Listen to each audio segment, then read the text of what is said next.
But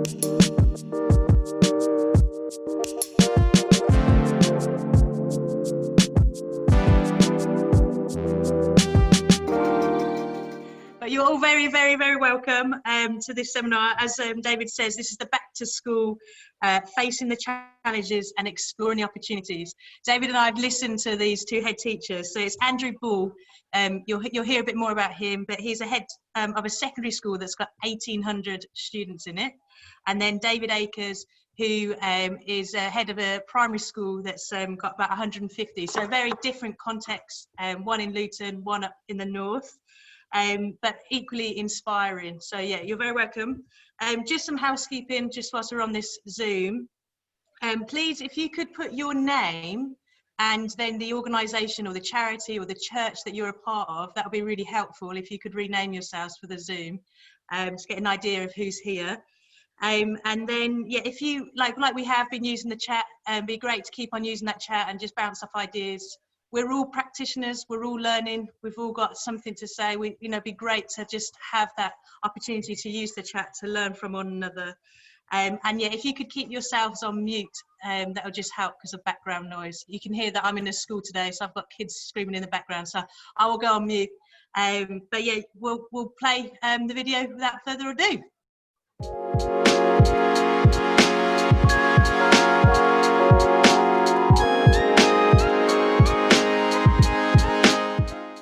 Welcome. Thank you so much for joining us for this seminar called Back to School. Just to kick off, it would be great to hear from David and Andrew in particular. Could you tell us who you are and tell us a little bit about the context of your school? Andrew, could I ask you to go first? Of course. I'm Andrew. I'm a father of 6. I live in West London in Ealing, and I am head at a very large Catholic school in Luton called Cardinal Newman Catholic School. It has about 1,800 pupils. We are from 11 to 18. We have a sixth form that's growing exponentially at the moment. So I've got over 200 joining me in year 12 because of some of the things that have happened this summer with A-level results and GCSE results. It means we've had to expand. I'm the only Catholic secondary school in the whole of Luton, so I serve the whole community. We have 5 primary schools that feed into us amongst all the other primary schools as well. And I'm very privileged to serve this community, really. And that's how I see it. I don't lead it, I serve it, which is a real blessing. David? So probably the opposite end of the poll to Andrew. A very small Church of England primary school in the north of England in Hartlepool. And we have, I always sound unprofessional when I say this, we have 115 and we have really high levels of mobility, so that can change on a week-to-week basis, and for a small school that has a big impact. We're in an area of quite high disadvantage, so we have 70 plus pupil premium children in our school, and we've got sort of the challenges that come along with that. But it's a real community to our school, and the Church of England came in about 8 or 9 years ago, and the school was on the verge of being closed, and the Church of England came in and it converted into a Church of England school at that point. So that's really the setting of the school that we're in. I've been head here for 4 years, well, going into my 4th year now, and I was deputy for 3 years before that. Amazing. I'd love to hear a little bit about both of you. Maybe David, we could stick with you, and then Andrew, we'd love to hear from you afterwards. But about what it's been like to not only be, kind of steering the ship from a head teacher perspective, but actually from a personal perspective, how has it been for you to kind of live out the last 6 months during COVID? Yep. I call it the COVID roller coaster. So yeah, you have those moments, you're like, I think I'm all right. And then without any sort of warning, you find yourself flying down like a slope that you can't do anything about. It's been challenging, like in lots of different ways. I haven't got 6 children. I've got two girls at home in year 6 and year 9, and one vulnerable and one not so vulnerable, and that's been been a challenge, been interesting. How we do the home learning whilst still leading in a school. The challenges of the constant changes in guidance. I think that's been a killer. And I can't read any more documents about what I should and shouldn't be doing. And I think that's sort of, and the free school meal voucher system, that sort of tipped me over the edge, I think, at one point. So yeah, it's been really difficult supporting the children in the school. My own sort of family, brilliant in our school, but it's been really difficult. And I think everybody has their own experiences of lockdown, and as a leader, I've had to just be mindful of that all the time. And so you'll have some people who are quite blasé and think, what's all the fuss about? And you'll have others who are really anxious about it, and actually to the point it's making them quite ill. And it's how do we support both of those extremes? It's difficult to know where to begin, really. I think the COVID roller coaster is a really nice way of putting it. I love a challenge. I've played sport all my life, and I love competing. So I've seen this as a massive competition and a bit of a challenge. So in terms of school and making decisions and putting together risk assessments and plans for remote learning, I mean, teachers are incredibly resilient and adaptable. So within 24 hours, we had a whole program for 1,800 kids set and ready to go, and we developed it with the staff and with my senior team. So in terms of what we were doing in school, it was all right.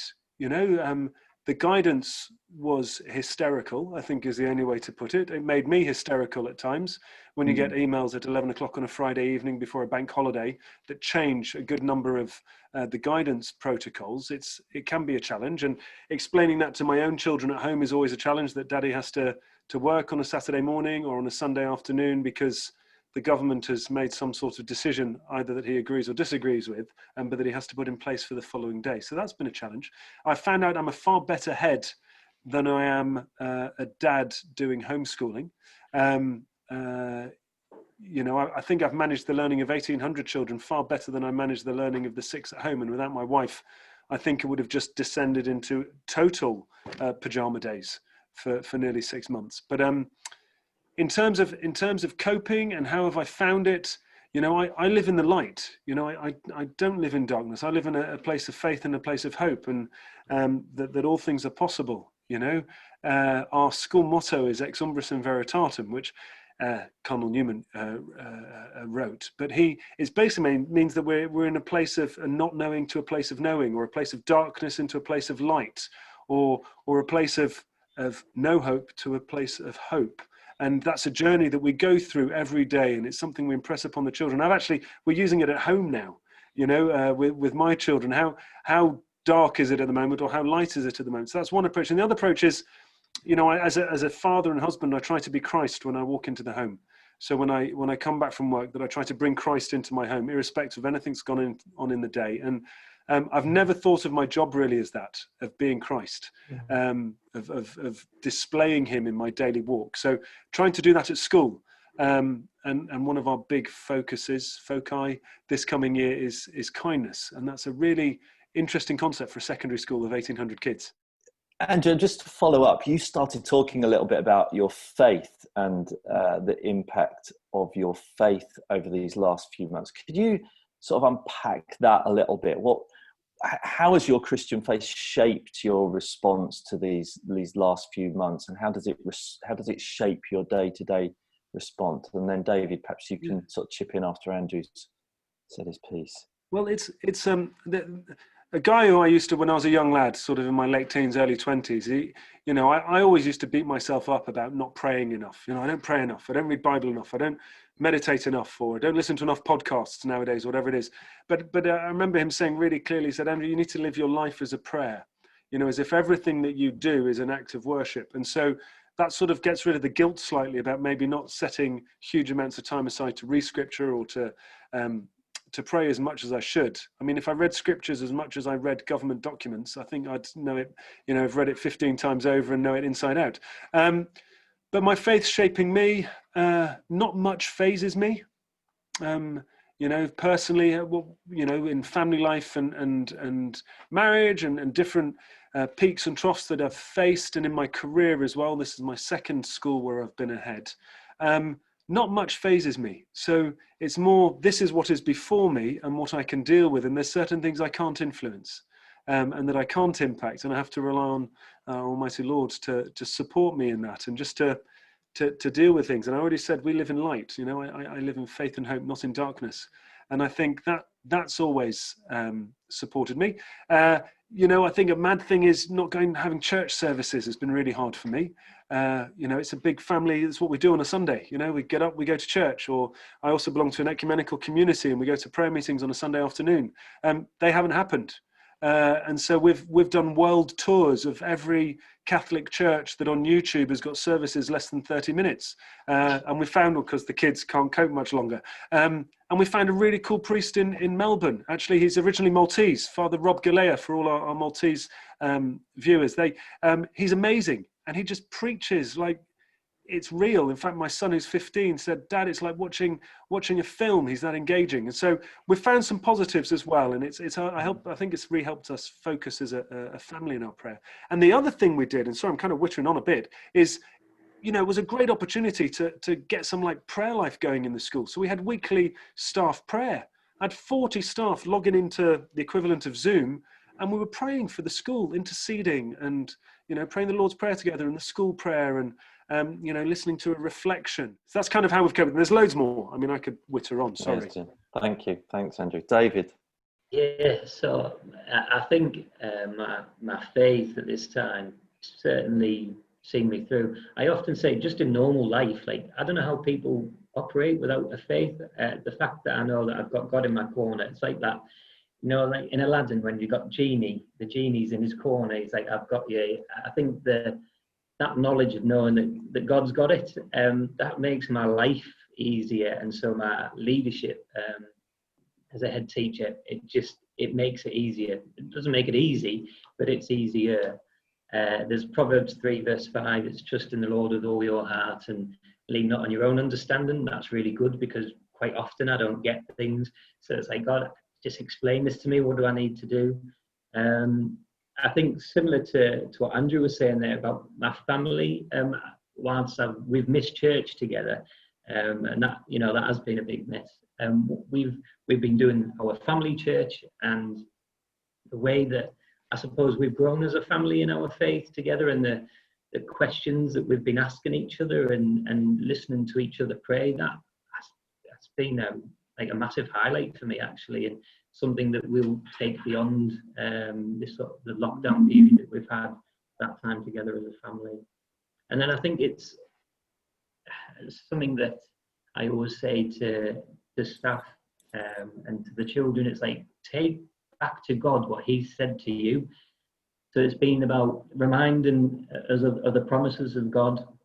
You know, He's not going to test us beyond what we can cope with. So it's like, come on, God, you said you're not going to push me beyond, and He gives us that strength. Then I need some peace now, God, and He provides that peace for you. I need to find joy in this circumstance. Can you help me out? So I think going back to God, reminding Him of His promises has been invaluable. And I have to say that when you faced it, it's in those difficult times, isn't it? The trials and tribulations that you face is often when you draw closer to God. And I'd say that's certainly been true over the last 6 months or so. Amazing. We're obviously going into a bit of a different time now, a different season.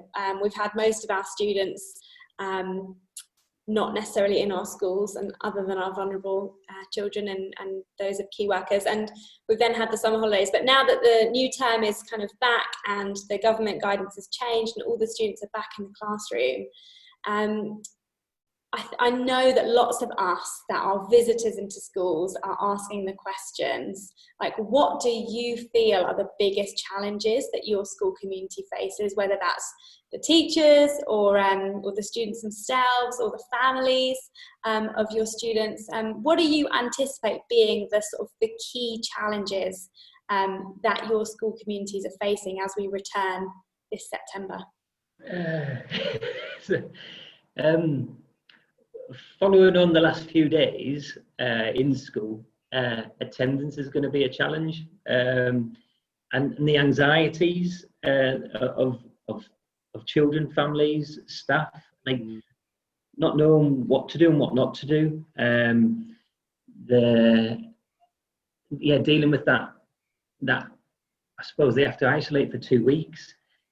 If they have some symptoms like a cough, and then what's that going to mean for their education? I mean, we're thinking about year sixes, but they're just thinking about Andrew and children who are going to be doing GCSEs, and what is this going to mean, you know, for them in their education? So that's going to be a real challenge. Understanding the guidance, we've talked about that, constant changes. How do we support the home learning effectively? That's a real challenge. There's increased pressures, I think, on homes. There's financial pressures that we know about for our families. There's the relationships between the children and between partners, spouses, and we've seen in our school already an increase in domestic violence incidents, and then it's trying to support those families and the children as effectively as we can. So that's is a real challenge that we know that is there and that we're facing. People becoming isolated. We were making phone calls every week to our children. So we'd phone every child every week during lockdown and have a conversation. We found actually the children weren't that fussed about talking to us, but the parents, like they couldn't get off the phone because they were just so happy to talk to somebody. So I think supporting our families and those that have been really isolated during this time is going to be another challenge. And it's how do we do all of that whilst delivering a broad and balanced curriculum and also catching up for the stuff that's being missed. So I think those are the challenges that I know we're facing, and I'm sure there's going to be others that I don't know about yet. But those are the ones that we're aware of. We obviously have plans in place. We've got amazing staff who are there to support. Our emotional health and wellbeing team has grown as a school over the last few years, and the plans that they've got in place and the things they've already done, which I'll talk about a little bit, I think, in the next question.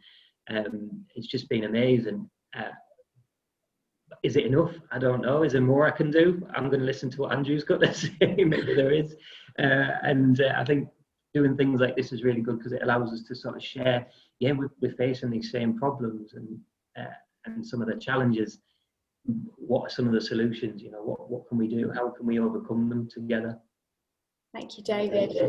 Andrew, it'd be great to hear about what it's like in your context and bigger school, similar challenges maybe. Yeah. The challenges are exactly what David said. I think mental well-being is an issue. I think loneliness. I think the well-being of senior teams up and down the country in schools is a massive issue. I've had 5 days off since February half term, and we went to Suffolk. And to be perfectly honest, 5 days in Suffolk, it was miserable weather. Sorry if you're in Suffolk. It wasn't 5 days off. It was battling wind. But that's all I've had off. And that's not, oh, woe is me. It's just because of the demands that have been placed on us. So I think heads and senior teams, that's my concern, looking after my senior team to make sure that they can get through till Christmas. This is the longest and most difficult term as it is. And we're going to face so many different things that we've never faced before. But on the whole, we're optimistic. You know, I imagine there'll be a case at some point and I'll have to send somebody home. That's just the way it is at the moment, and we'll cross that bridge when we get to it. Thank you so much, Andrew. We can hear your optimism there. You're dipping into the next question already because you're so eager to get there. I'll pose it to you now, which is what opportunities do you see through this season as well? There's always a silver lining in every cloud. What does that look like for you? And then David, I'd love to hear your thoughts on that as well. So I think as a community, we can really come together here. You know, little things like I ask parents not to drive onto the school site and drop their kids off down the road so we could just sort it all out. And last year, I must have asked them 100 times. They didn't do it once. I asked them on Friday to do it. Yesterday, we had no cars on site. I mean, I think the fact that the community is willing to come together to support the school is really important. I think that we're starting to talk about things that we would have never talked about before. Over lockdown, I had 28 members of staff who trained to become bereavement counsellors. 28. I mean, that's just incredible. And so, you know, we have children who have very sadly suffered bereavements, either parents or grandparents or relatives. I have staff who have suffered bereavements as well. And I have counsellors in school because they want to invest in the school community. I think that's really positive. So that sort of thing. Looking at the world differently, you know, like this.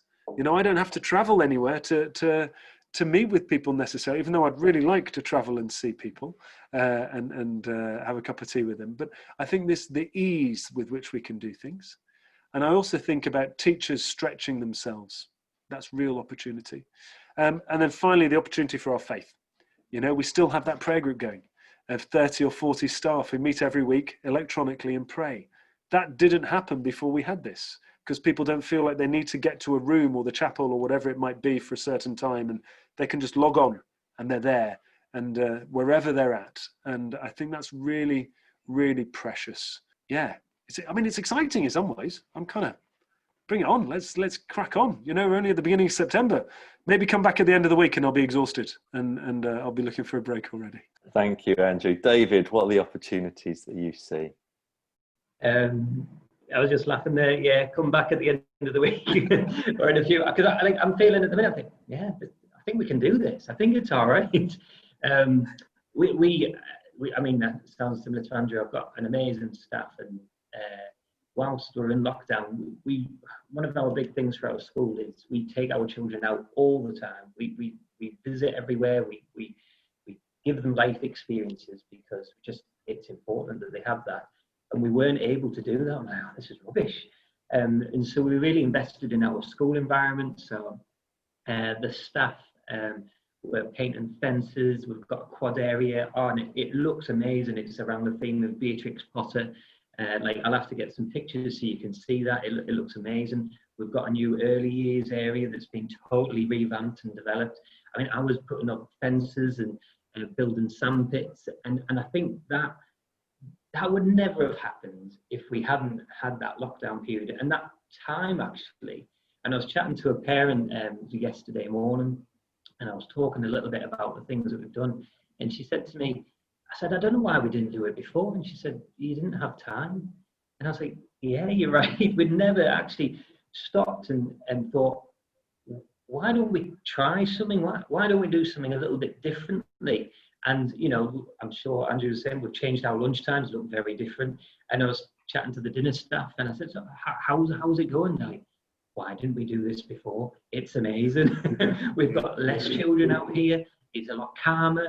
And the hall is a lot calmer when they're having their lunch. They get through nice and smoothly and quickly. And you think, yeah, why haven't we done that? And it's because you look at it as a blessing, don't you? You take everything that's meant to be for evil, for bad, and God turns it on his head, and he's like, you know what, there's good stuff in here. And so I think the lessons that we've learned and the things that we can do, yeah, it's exciting. All the online learning, the communication we've had with parents using different platforms, Seesaw and Purple Mash, and we've become okay with Instagram, which, you know, I never thought that we would use, and the communication on Facebook. In fact, the way that we find that we're communicating with parents so much more than we did before, which is really unusual. I wouldn't have thought that would be something that would come out of this. So yeah, loads of opportunities, and I'm sure we haven't explored them all or found them all yet. And there was another bit in your question about the hope and what's our hope, and I think the hope's that we have wisdom to look at what's going on and to make the right choices, not because they're forced upon you, which I think some have been, but we have wisdom that we make the right choices in communicating the gospel in the way that we act, and the things that we say and the things that we create in our schools. So that wisdom. And I think, again, just showing the love of Christ in the way we conduct ourselves, that's what I hope for. And I see it in my staff. I really challenged them to say, you know what, you set the climate, you set the weather in this school. And so you need to decide what are you going to create for the children as they come back in.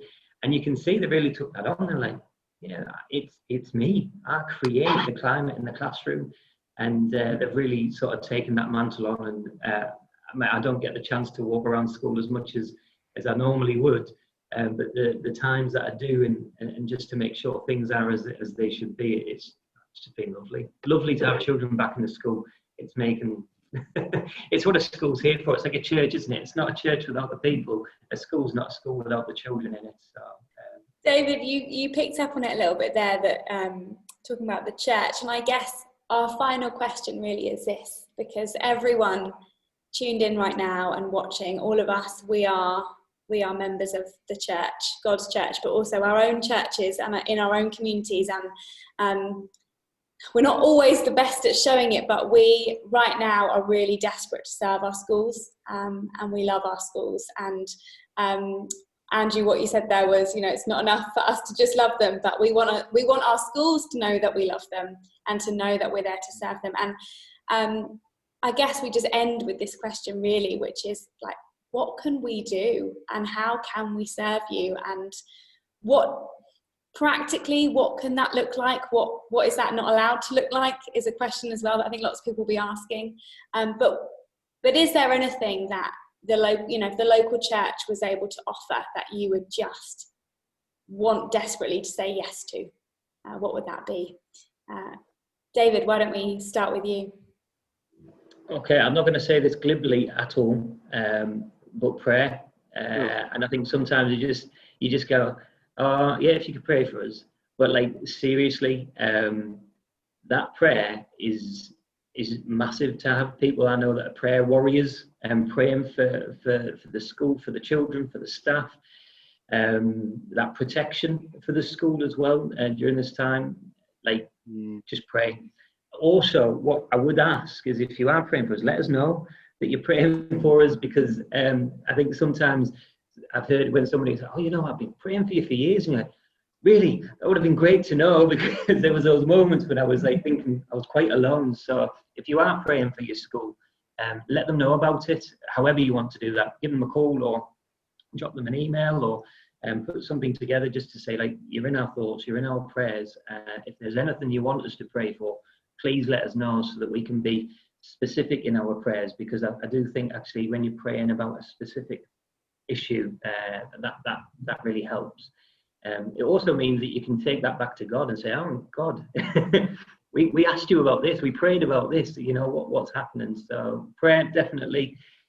And then I suppose it's about those more practical things. And I think probably the best thing to do is to speak directly to your school.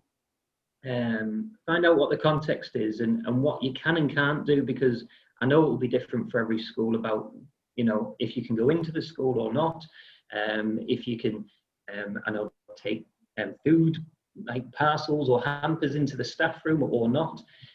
So speak to the school and find out what they are happy for you to do. A few things that we've had, which has been great. We've got a school chaplain, and I think as a primary school that's quite unusual. I don't think there's many school chaplains in primary schools. And our school chaplain, he'd sent an email around to staff during the midst of lockdown, and I know that he and his wife have been to people's homes and been able to pray for people, and also just taking prayer requests from people. So that's been massive. They also went into our community next to the school and took ice lollies to touch base with children and the families, because the children were out playing, and they walked around and they had some really good conversations and just touched base with people. So that was a real practical thing, that not only was it a warm day and an ice cream was a nice thing to have on that day, but it was also those conversations really helped with actually some of the things coming into school that we were then aware of. So that sort of touching base with the community and letting them know that you're there is really valuable. And like I said, that if you're able to offer any support sort of within the school, we had our school chaplain in today, and he was in one of our classrooms, socially distanced and following all procedures that he needs to. But he was helping with an RE lesson. So speak to the schools. There is lots of ways that you can help and support, and like we're desperate to engage with the local church. I do feel that we're very blessed. We've got really strong links with our local church, and that I've had 3 or 4 phone calls from members of the church community just asking how things have gone. That's been lovely just to hear. And we've had a gift that was dropped in for the staff, some chocolates, and again that was very well received. So there is lots of little things that can go a long way, make a difference. Let us know that you're there. Let us know that we're in your prayers and thoughts. Thank you, David. Andrew, how about you? It'd be great to hear from your perspective. I don't think there's a lot I can add to what David said, actually. I think I was going to say exactly the same. I said, pray for us and let us know that you're praying for us. Getting visitors onto site at the moment is a bit hard. In my school, just because there's so many people, so I don't have a huge number of visitors allowed on site, but there's so much stuff that can be done around the school. My site team are tired. They've worked tirelessly for 6 months to get the site looking good. So even somebody offering some support, say one Saturday I can come and, I'm a painter decorator. I can help you paint that classroom, or I'm an electrician. Is there any wiring that needs checking? Those sorts of things I think is really helpful. So we don't have to rely on taking that money away from children, really. At the moment, most of our funds we need to funnel towards the kids. Care packages for staff, or departments that they get, a box of chocolates and biscuits or a bunch of flowers to stick in reception or something like that. I think it goes a long way. I don't even have a staff room at the moment because I've got so many staff and it's so small. I've had to make it into a workplace because I've kicked loads of staff out of their classrooms, and just something that makes them feel loved. I think phoning us up, asking how we're getting on, sending cards in, all those little things mean a huge amount to a school community. And I would just say, pray for head teachers. They need it. I'm really blessed. I have lots of friends who are heads, and I speak to them the whole time. In fact, we have a weekly 1-hour meeting on a Thursday afternoon, a group of us, because we've known each other for years, and we just kind of catch up and we say, how are you doing? What are you doing about this? What are you doing about that? But actually, there's so many heads that are lonely and they're really struggling. I think they don't know what to do, how to do it. And so just comfort for them. So pray for the heads. It's a great job, best job in the world, but it also can be incredibly lonely at times. Yeah, I'd echo that. I absolutely love my job. But there are times when it's just you, sitting in that chair. And so actually to know there's people in the same position and also thinking of you and praying for you, it does make a difference. Yeah, definitely. Wonderful. David, Andrew, thank you so much. I feel like I know so much about your school, and we will certainly pray for you. And I think that call to the church, this is the first thing, and it's not only the first thing, but it's the best thing that you can do, is to pray for the school community. I hope that's something that we can take seriously. Even the activists amongst us perhaps need to begin in prayer too as well. So fantastic. Jemima, is there anything else we need to say right now? Just a huge thank you from me, just really profound. Loads to take away, but no, thank you from me. But I think that there's loads of great stuff in there that both David and Andrew are saying. I love some of the comments about people being intentional, missional, and one of the bits earlier that David was saying about this idea of like it's forced everyone, not just the teachers, but everyone to pause and reflect, having to stop. I found some really great bits in there. Charles, any bits that really stood out to you? It feels like there was a real theme about praying for the school and supporting the staff alongside the students. So I guess it really is, it's everyone, isn't it, that's going through this. So it's really having that broad view of how we, the church, can serve the schools, and the teachers and the students alike. That I feel really, inspired and challenged by that, just personally as being a practitioner. Yeah, absolutely. I know that you guys had some thoughts from what you said in the chat. So we're going to go into breakout rooms for just over 5 minutes, just so you guys can like, I guess, discuss and process some of the stuff you've heard. Maybe share about how your context is going, how you're relating to schools and head teachers. Was there anything in there that surprised you as well? And something should appear on your screen now. If anyone had any favourite bits just while we're waiting, feel free to pop them in the chat. So any bits they really liked that they heard from Andrew or David.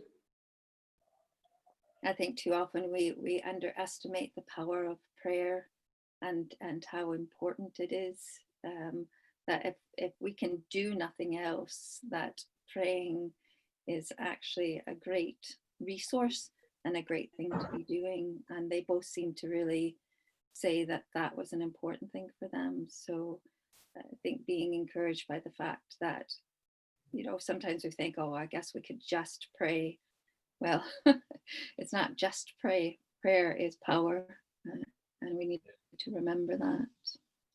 Absolutely, yeah. You mentioned it, Susan, but I think David particularly said that like people often throw that away or pray for me, but they really want that prayer and they really value it. And I think that's something that, regardless of what situation we're in, we can definitely do for our local schools. And so that's really encouraging, like you said, that they really value that as well. We're about to head off into lunch in a second.